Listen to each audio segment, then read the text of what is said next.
everyone. I'm Selena Hill, and welcome to another episode of The New Norm on Black Enterprise, sponsored by Cadillac. Today, I have the pleasure of speaking with Antwan Marby, who is better known as Ish and a co host on the Joe Budden Podcast. Ish is also an entrepreneur and real estate investor with over 2 decades of expertise in both real estate and construction. Thank you so much for being here today. How are you, Selena? Let's jump into the businesses. Like I said in the intro, you've been doing this for decades. When and why did you decide to become an entrepreneur? It wasn't even really a conscious decision, I don't think. I worked in corporate. I used to work in finance and corporate, and I experienced what I had heard about, where in corporate sometimes, excuse me, you're fired or let go through no cause of your own. So that happened to me at a young age. I was probably 25-ish, right? Came in, trained my boss in corporate, fired me, hired her roommate, and I remember how that felt, and I didn't want to feel like that anymore. So I had already started going to real estate seminars and stuff. And so I had gotten some of the principles to rental real estate and all of that stuff. And in all of the seminars, they basically explain how this would be your pathway to financial freedom. But I was still working. I still had a job. You know, you're scared to kind of jump out and do your own thing. And so once that happened, it kind of forced me to the entrepreneurial thing, as opposed to me just making a deliberate and conscious decision. I won't take the credit for that. But I got kind of pushed down that road and I just ran with it. Okay, so tell us the first business, because I know you have multiple. What was the first business that you launched? My uncle was a contractor when I was small, and I lived with my uncle and we had a family house. And so I had always been around construction. Like, in the summers, you're not at school. I had to go work with my uncle. So he was a plumber and a contractor by trade. So I had already known by the time I was maybe 16, 17 years old, I had already had a bunch of the foundational things pertaining to construction already under my belt. So I bought my first house in 2003. I bought my first house in 2003. A lot of contractors are thieves. So we know anybody that owns a house, the contractors are thieves. I was this 150-pound kid, right? I was 20 some odd years old, but no facial hair. I weighed like 150 pounds. I'm coming with the suit and tie on, and they're taking advantage of me or trying to. So they would be like, "Oh, this will be $2,800," and I'm like, "Listen, cut the pipe, solder the elbow, put the backflow preventer." I knew what to do, and they'd be like, "Oh, he knows." So my uncle had a stroke, and I would go get him on the weekends, literally go pick him up on the weekends. We would go to Home Depot. He would tell me everything to buy. And I basically started doing my own projects. I started doing my own bathrooms. I would get one of my boys to help me do my kitchen cabinets, put the countertops on, all of that stuff with my uncle. So the construction business was the first business that I jumped out on my own and started but I started with my own property. So if you mess up on your own stuff, you could kind of fix it. You know what I'm saying? And so I just started to get better and better at it. Your boys come over and be like, "This is nice. Who did this?" And you're like, "Me." And they're like, "Stop lying." That's when you know it's all right. When your friends don't believe you did it, then you know you're doing something good. So that's kind of how the construction business started taking on. I didn't know anything about pricing or quoting jobs or anything of the sort. I just kind of picked up the ball and ran with it.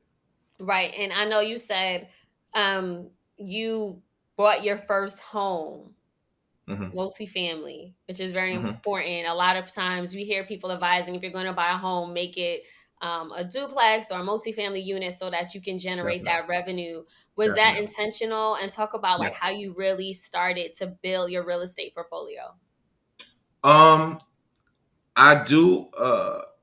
We live in New York and New Jersey. So, New York and New Jersey and the Upper East Coast has one of the highest costs of living anywhere in the country. So we are also blessed to have the ability to pick up multifamily houses. A lot of people can't do that. So in buying a multifamily, you kind of leverage your expenses versus your income. So hypothetically, you buy a 4-family. You live in one unit, you are renting the other 3 units. So you're generating income from the other 3 units, but they also help you pay the mortgage. Where a lot of people here, the houses are so expensive, and we're still even seeing this today. It's getting worse today. The houses are so expensive here that most people can't save enough money to put down payment, put down closing costs, and put down all of these other things. You can't save it with the rent being this high. So the multifamily route was an easier route. I bought a 3-family. The multifamily route, because they use the incomes to qualify you, right? So they add the incomes from the rentals to your income, and they qualify your purchase with that. And then also the day that you close, if you schedule it right, you get a check the day you close. So if you buy a 3-family, the 2 tenants, you get their money and their security deposits the day you close.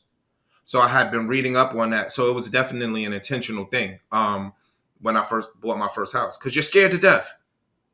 So I definitely used the supplemental income to, you know what I mean, build that portfolio up and leverage it. And that's so smart. And you've been super successful in that space.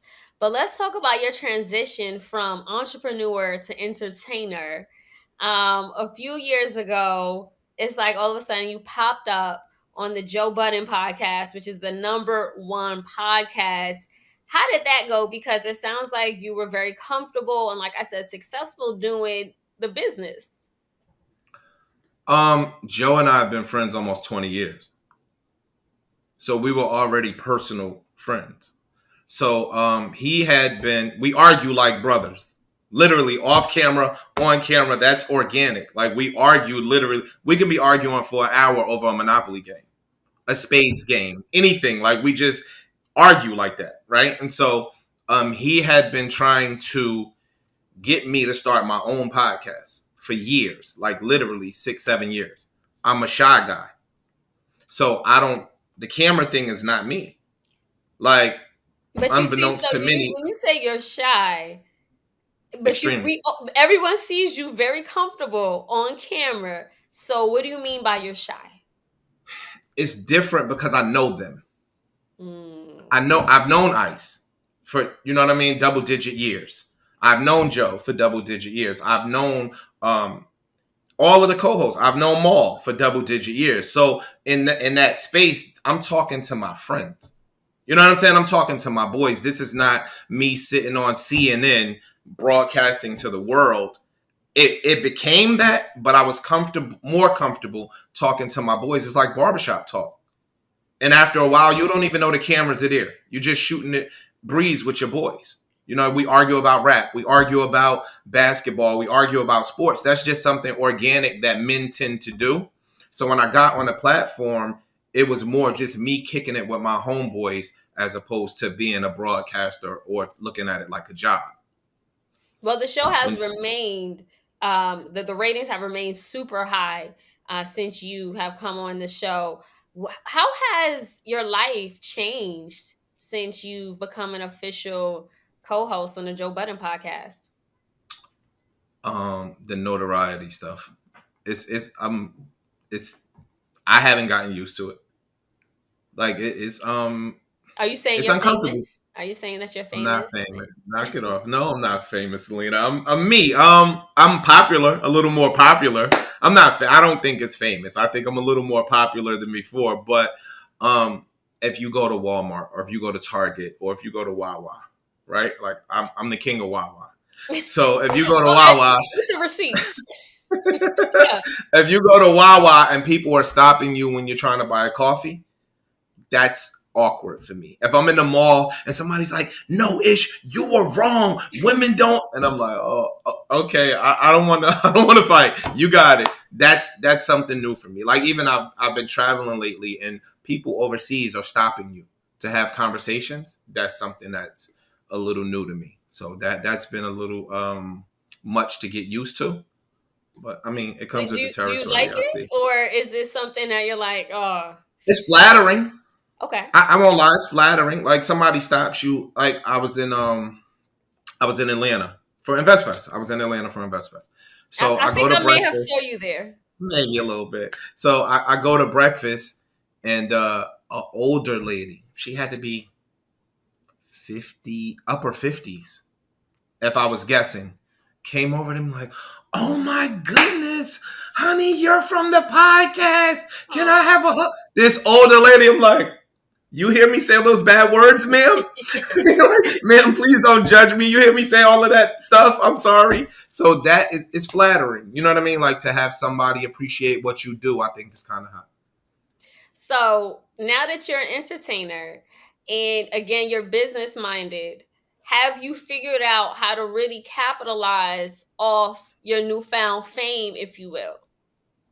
I'm working on it. It's taken some getting used to. I think I'm starting to step into it a little bit more. We discussed some business stuff on a pod, and so now people are literally eating up my DMs, asking for tips, asking for questions. I probably spend literally a couple hours a day just trying to guide people and navigate them through their first house purchase or an investment project or a construction project. You know what I mean? Anything, book recommendations, whatever the case may be. So no, literally I get, just tons and tons and tons of DMs where it's younger people in their 20s asking me for tips, advice, older people. You know what I mean? It's a scary thing, especially a lot of us come from neighborhoods or environments where our parents didn't own houses. Our parents weren't the most financially knowledgeable or financially sound. So you feeling that you could ask questions for somebody that you could relate to, that you might look at as a big brother or an uncle, it's a comfortability there. So I'm about to write a book. I've already started the outline and all of that stuff for the book. And then I'm taking on a little bit more mentorship roles in speaking spaces and stuff like that. So I'm trying to step into it a little bit more. Okay, community leader. I see what you're doing there. That's what you're So doing. it sounded like I felt a small bit of resistance. Like, were you resistant to lean in? Like, you're literally Yes, co-hosting the biggest podcast, I and was. I'm like telling you, you were acting like it was nothing. it's not me. I'm telling, like, that's not my personality. I promise you, I'm really. We can all be in a club. We can all be in a restaurant. Everybody's taking pictures. You won't even know I'm there because I'm in the back. Like, that's just literally what my personality is. And so for me to be in the front of a camera, for me to be standing on the stage speaking in front of 1,000 people, that's new for me. That's not something that's easily I'm acclimating to easily. You know what I'm saying? Like, that's a hard thing for me. So I Yeah. think I'm progressing. I'm coming along, but it's hard. Yeah, it's been 3 years, but you are coming around to it, which we love to see because, like you Thank said, you. you have so much knowledge and insights to share. Like, you're not just coming as like, oh, a media personality. Like, no, you're a successful businessman, and that's what people, are attracted to. And then also the commentary that you give is also something that people gravitate to as well. So now that you're leaning in, let's talk about the book. Let's talk about the speaking engagements. And also, would you actually host your own show? Um, in order. The book again, the outline for the book. I'm working on it. I'm trying to. Real estate is so broad that you gotta kind of make it more concise. And another thing that I'm trying to do, and I think that or people have told me that I'm pretty strong at, is I can break down information in layman terms. So for a bunch of us, finance is scary. It's like math. Like I'm a math nerd too. So finance is scary. It's something that's unknown. Math is scary for most people. So if you cut on CNN and you hear you're the percentage yield and the margin call, like, it scares people. They run away. That can be said in a manner that the mechanic can understand. That can be said in a manner where the school teacher doesn't feel overwhelmed by the terms, the jargon, and all of the stuff that comes along with that. So I'm trying to. One of my favorite finance books is Rich Dad Poor Dad, and I always promote Rich Dad Poor Dad, not because the information, which is great information, because it's an easy read that a 19-year-old or a 20-year-old can pick it up and understand the concepts that are trying to be conveyed. Most finance books, and I read a bunch of them, they're not that easily digestible. So I'm trying to incorporate this information and also have it palatable for the reader. So that's been one of my challenges with regards to the book. With regards to speaking engagements, again, I think it's just a matter of me getting comfortable in that space. Like, I'll probably say I'm a little bit insecure in that space too.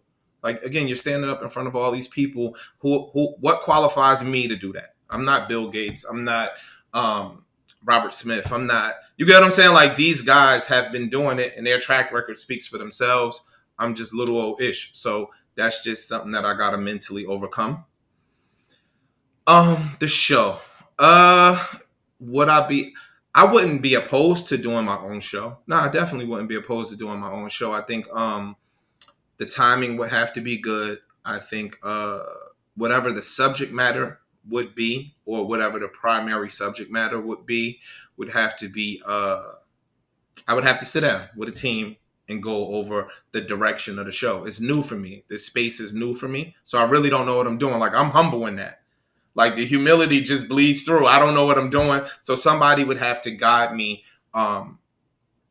with a proper, direction and path to running my own show. I'm not opposed to it, though. I would welcome it if the opportunity presented itself. And I'm happy to hear that, because you literally been co-hosting one of the biggest shows in the podcasting space for 3 years. So you say you're not new to it, but you have been actually already doing it. It's just like a spinoff or a branch into a new lane. It's not something that you're a complete novice to. True, but yes and no. So Joe is Joe, right? Joe is gonna anchor the ship.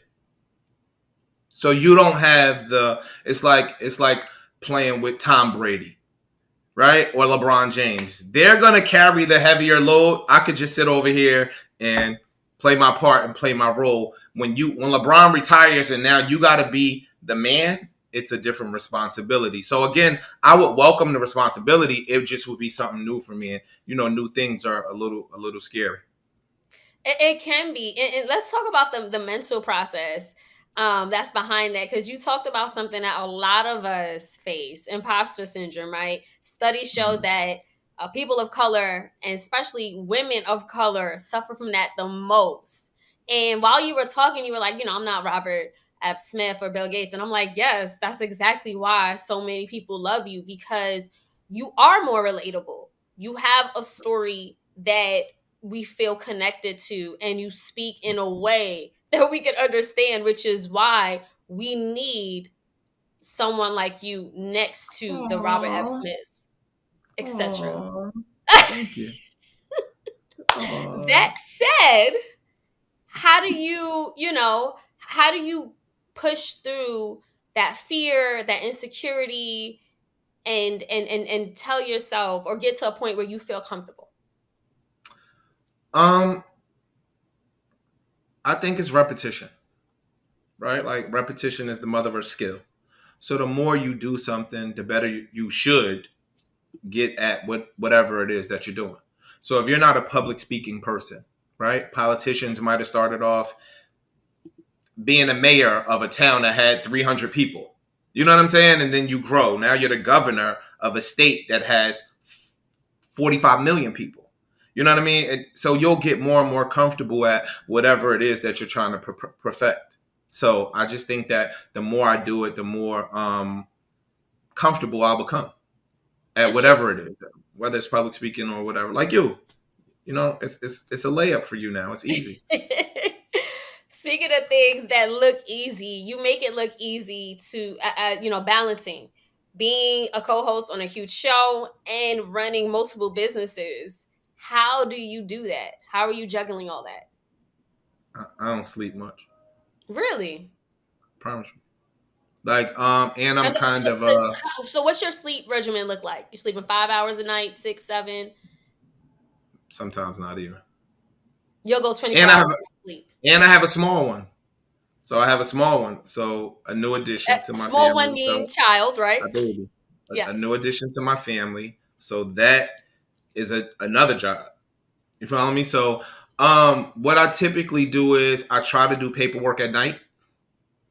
Like that's my paperwork time, right? The house shuts down, everything's quiet, everything's dark. That's when I'm on receipts, spreadsheets, architectural drawings, whatever the case may be. I try to do paperwork at night. So at 3 in the morning, I'm up doing paperwork. At 3 in the morning, I'm sending out emails to the bank or to a sub or to anybody in the middle of the night is when that's my solace. You know what I'm saying? Like I might be praying and sending emails at the same time. That's my quiet time. So that's when I try and get most of the stuff done because in the days I can't think straight. And during the day, I can't think straight. I'm at Home Depot 4 or 5 times a day. Whether it's the podcast, we might start a podcast at 10 in the morning. We might leave at 9:30, 11, 10 o'clock at nighttime. You know, it depends on the day. Sometimes we shoot 2, 3 episodes in one day. Well, we always shoot 2 at a minimum. But sometimes we might shoot 3 in one day. Sometimes we've done 4. So you'll come in and I don't know if you watch our show.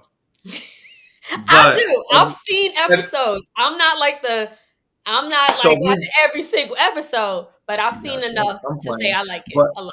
you could see the setting behind us. It gets dark while we're shooting, right? So we're on the Hudson. It's bright when we start, and then throughout the course of the day or throughout the course, you might see one episode start, and it's pitch black behind us. We're still there. It's 8, 9 o'clock at nighttime. So those particular days, Joe owns those days for me. Whether I can make a few calls at, break time, whatever the case may be.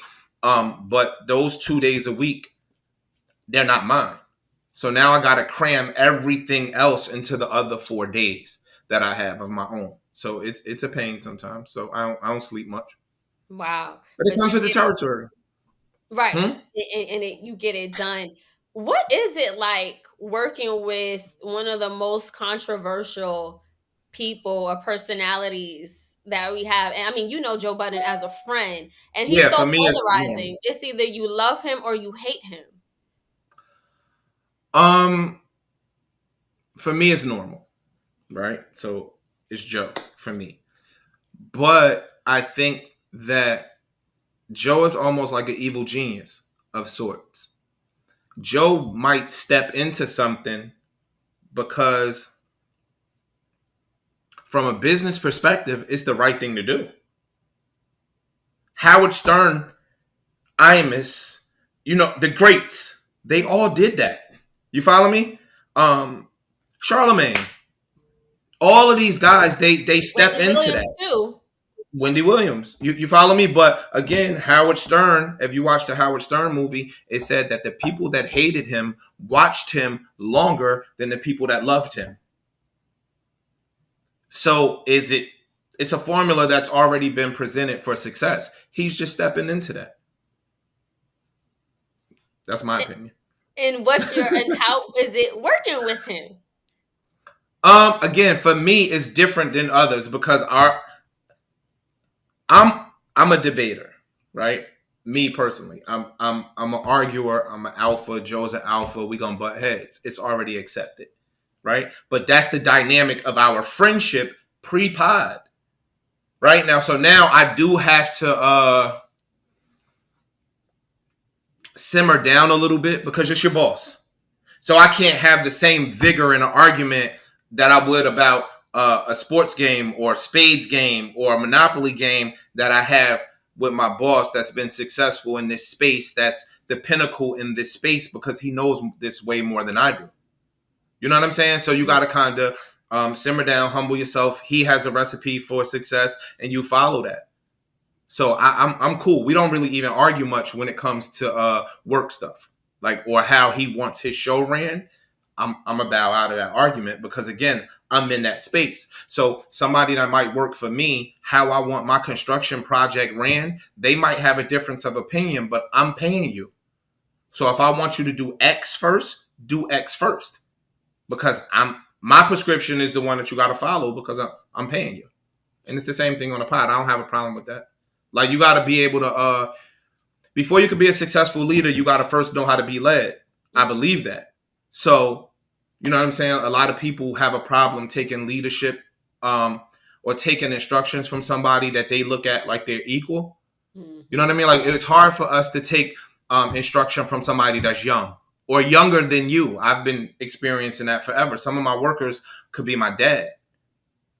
You follow me? So you taking instruction from somebody that's 20 years your junior may not be the easiest thing. I don't have a problem falling in line and following, Yeah. especially somebody that has exhibited success. You got to It's learn. easy for me. Yeah, Yeah, no, it's easy for humility me. goes a long way because it's sometimes the Mhm. best teacher. We do have to let you go, but before we do, what advice would you give to anyone who's taking on a new venture? Like you said, it sounds like you were thrust into this super popular show. And, sometimes life is funny like that with people. So what would you tell anyone who is like, you know what, I was working corporate, but now I'm running my own business? Or, I was podcasting and I'm doing something else that's very different. Um,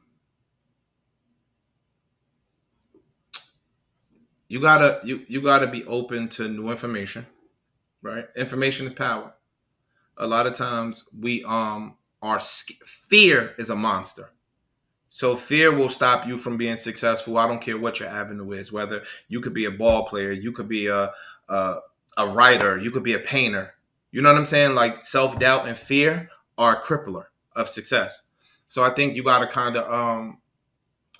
have faith in yourself. You gotta have a little bit of arrogance to believe that you could do this. You're like, I'm saying that I'm scared, but I'm not saying that I can't get on the stage and rock it with 20,000 people in the middle of the Prudential Center. I'm just saying it's going to take a couple club venues before I'm Beyonce and I'm up there with 70,000 people. It's a growth thing, but you got to open your mind up and be willing to grow.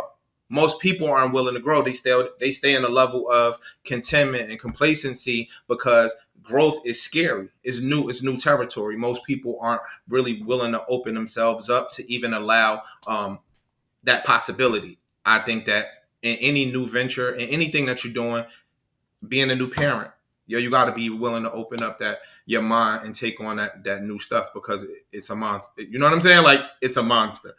So that's just my advice that I'll give any young person, old person that's trying to embark on a new journey. You got to be willing to take in the information, but you also got to be willing to have faith in yourself that you can accomplish whatever your task is. All right, Ish. Thank you so much for joining us Have a here at wonderful Black day. Enterprise. Make sure you guys check out the Joe Budden Podcast. It's all over wherever you find your podcast. That's where you can find the Joe Budden Podcast. So make sure you check it out, and we'll be looking out for the new book once it drops. Patreon. You can subscribe to Patreon for the behind the scenes episodes that don't reach YouTube on a regular basis. Patreon, JoeButon.com. Thank you, There you Selena. go. Have a good You one. got it.